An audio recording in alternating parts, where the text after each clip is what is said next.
COPD হলো ফুসফুসের একটি দীর্ঘস্থায়ী রোগ বা ফুসফুস থেকে বায়ু প্রবাহে বাধা সৃষ্টি করে, ফলে শ্বাস নিতে কষ্ট হয়। এটি একটি প্রগতিশীল রোগ, যার অর্থ সময়ের সাথে সাথে এর লক্ষণগুলি আরও খারাপ হতে পারে। বাংলাদেশের প্রেক্ষাপটে সিওপিডি একটি গুরুত্বপূর্ণ জনস্বাস্থ্য সমস্যা হিসেবে বিবেচিত, যা বিপুল সংখ্যক মানুষকে প্রভাবিত করেছে। মঙ্গলবার দুপুরে Sikder women's medical college and হসপিটালের সায়েন্টিফিক অডিটোরিয়ামে এই সেমিনার অনুষ্ঠিত হয়। সেমিনারে অংশ নিয়ে তরুণ চিকিৎসক শিক্ষার্থীরা বলেন, এই ধরনের সেমিনার সাধারণ মানুষের মধ্যে সিওপিডি বা ফুসফুসের সংক্রমণ সম্পর্কে সচেতনতা তৈরিতে গুরুত্বপূর্ণ ভূমিকা রাখে। অবশ্যই, কারণ হচ্ছে আমাদের যে ডিজিজটা সম্পর্কে তো আমরা ডাক্তাররা জানি যে হ্যাঁ কীভাবে হচ্ছে, কিন্তু এই ডিজিজটা তো শুধুমাত্র এমন না যে নিজে নিজে হচ্ছে বা এটা জেনেটিক বা এটাতে আমাদের কোনো হাত নেই, এমন তো কিছু না। এটাতে কিন্তু পরিবেশের কিছু ভূমিকা রয়েছে, কিংবা আমাদের নিজেদের সচেতনতা, যেমন ধূমপান, এটা তো আমাদের নিজেদের হাতেই আছে। তো আমাদের নিজেদের লাইফস্টাইল যদি আমরা মডিফিকেশন করতে পারি, আমরা জিনিসটাকে কিন্তু প্রিভেন্ট করতে পারবো, প্রতিরোধ করতে পারবো। তো মানুষজন এই সম্পর্কে তাদের ভাষায় যেভাবে জানবে, তাদের ভাষায় যত জানবে, তত কিন্তু তারা নিজেদেরকে সুরক্ষিত রাখতে পারবে। তো তাদের ভাষায় জানানোর জন্য বা তাদেরকে সচেতন করার জন্য এই ধরনের সেমিনারগুলো খুবই গুরুত্বপূর্ণ, যাতে তারা তাদেরভাবে এই সম্পর্কে আরও বেশি জানতে পারে, নিজেদেরকে সতর্ক করতে পারে। যে আমাদের কাছে মনে হয় যে সিওপিডি এই ধরনের ডিজিজের জন্য প্রতিরোধটাই সবচেয়ে বেশি ইম্পর্ট্যান্ট।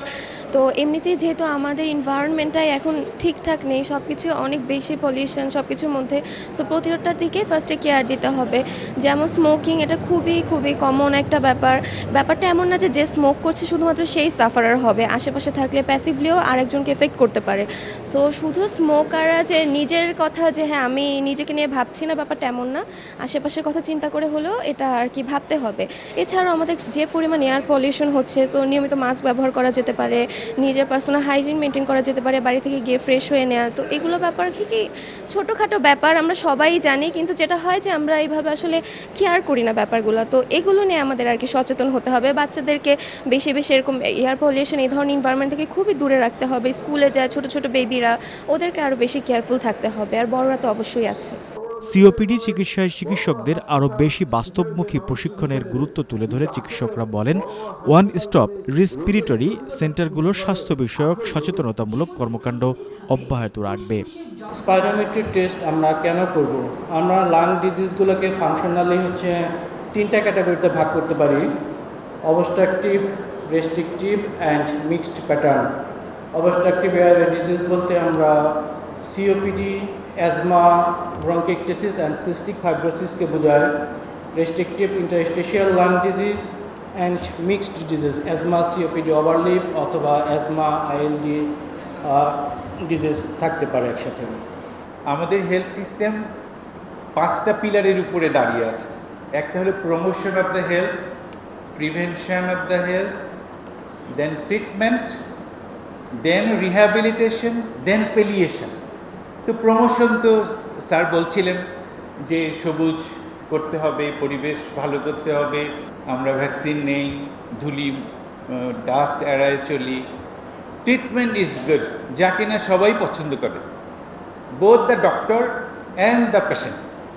কেন পছন্দ করে? ট্রিটমেন্ট অসুস্থ হলে খুব খারাপ অবস্থা নিয়ে আসে, পেশেন্ট চায় কুইক রিলিফ। আর রিহ্যাবিলিটেশন ডক্টররাও নিতে চায় না, কারণ রুগীরা যদি লাগাতার ভালো থাকে তাহলে তো মুশকিল, রুগী কম পাওয়া যাবে। সো ডক্টররাও অলসো পছন্দ করে না। আমি sorry for the doctors.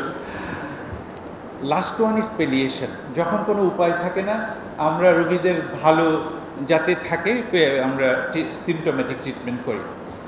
But the rehabilitation, এটা কিন্তু যার বাংলা হচ্ছে আমরা পুনর্বাসন বলি, দিস ইজ লাং রিহ্যাবিলিটেশন।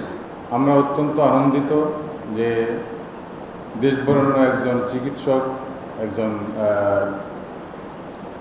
চিকিৎসক এবং ওনার নেতৃত্বে যে সমস্ত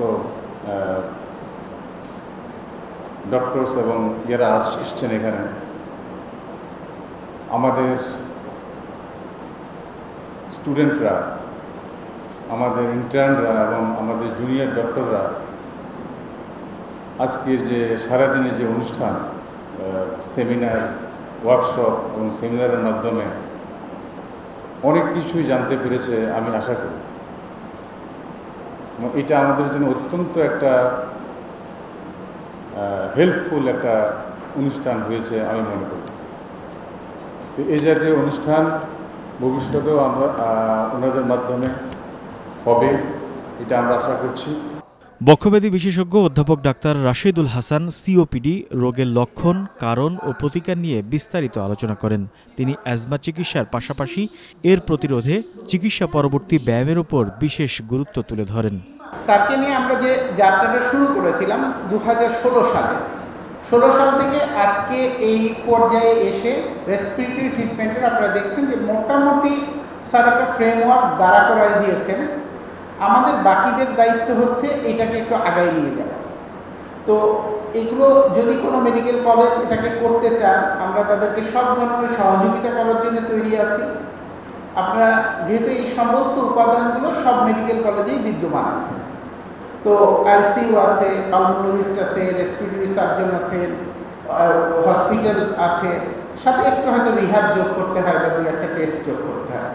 মানে মানুষের যে ধারণা সিওপিডি সম্পর্কে, সিওপিডি মানে একটা কাশি, শ্বাসকষ্ট, এটা যে ধীরে ধীরে মানুষকে নিস্তেজ করে ফেলে, ধীরে ধীরে তার জীবন শক্তিকে শেষ করে দেয়, এবং এখন সারা পৃথিবীতে 4th leading cause of death ছিল, সেটা এখন 3rd leading cause of death হয়ে গেছে সিওপিডি।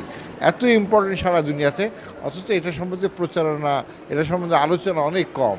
মানুষ জানেই না এটা ডায়াগনোসিস কী করতে হবে, সিওপিডি মানে কি, কিছুই জানা ছিল না, এমনকি ডাক্তাররাও জানে না। এই জন্যই এই ওরিয়েন্টেশন প্রোগ্রামগুলো আমরা করি।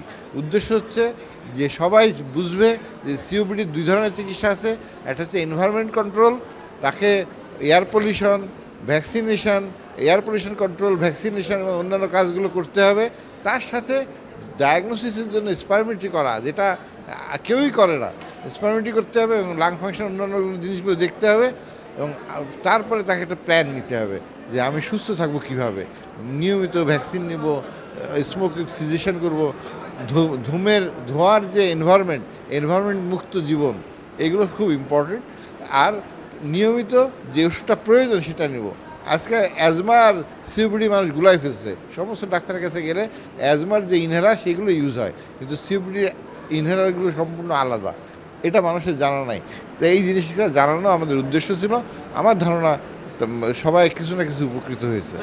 অনুষ্ঠানটি আয়োজন করে Zainul Haque Sikder women's medical college and hospital, যার সায়েন্টিফিক পার্টনার হিসেবে ছিল alliance hospital, engineers health care limited and institute of chest diseases management and research and সমন্বয়ে গঠিত ওয়ান স্টপ রেসপিরেটরি সেন্টার, এবং পৃষ্ঠপোষকতা করেন ইনসেপ্টা ফার্মাসিউটিক্যালস লিমিটেড।